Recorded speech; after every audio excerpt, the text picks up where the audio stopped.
Question चौथा, बिंदुओं ए और बी मान लेते हैं इसको। तो बिंदुओं ए और बी को जोड़ने वाला रेखाखंड है ये, को बिंदु -1,6 किस अनुपात में विभाजित करता है। तो बेसिकली ये बताना है कि बिंदुओं ए बी को मिलाने वाला रेखाखंड और ये बिंदु -1,6 ए बी को किस अनुपात में विभाजित करता है।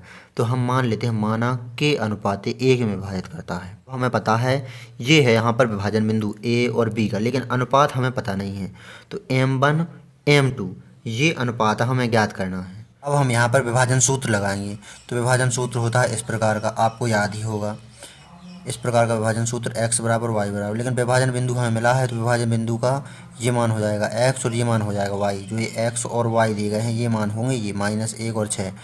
अब इसको मान लेते हैं हम x1, इसको y1, इसको x2, इसको y2। अब सभी मान हम रखेंगे यहाँ पर सूत्र में। या तो हम -1 को लेकर के हम यहाँ पर इस सूत्र को बस ले लेंगे तो हमारा के अनुपात 1 आ जाएगा, या फिर हम इस सूत्र में y बराबर 6 रख देंगे और बाकी मान रख देंगे तो हमारा के अनुपात 1 आ जाएगा।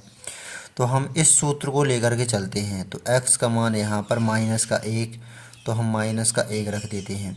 m1 का मान है यहाँ पर k इंटू x2 का मान है यहाँ पर 6, तो 6 प्लस m2 का मान है 1 इंटू x1 का मान है -3, तो -3। m1 है k प्लस m2 है यहाँ पर 1, तो 1। तिर्यक गुणा करेंगे हम यहाँ पर k प्लस 1 का गुणा -1 में होगा तो ये दोनों हो जाएंगे -k। तो यहाँ पर ये दोनों -k हो गए, दोनों प्लस के थे। 6 का गुणा k में तो 6k, -3 का गुणा 1 में तो -3। अब यहाँ पर देखेंगे हम तो यहाँ पर k एक तरफ बिना k की संख्या दूसरी तरफ, तो माइनस का k और प्लस के 6 के इस तरफ आएंगे तो -6 के हो गए उस तरफ आगे।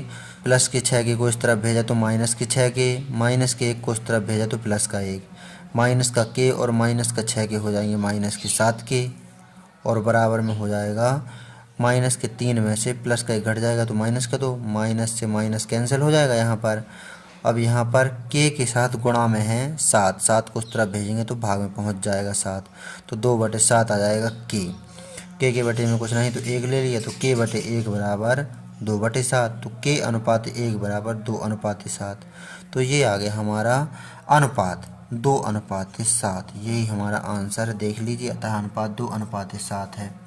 तो ये हमने यहाँ पर चौथा क्वेश्चन सॉल्व कर लिया है।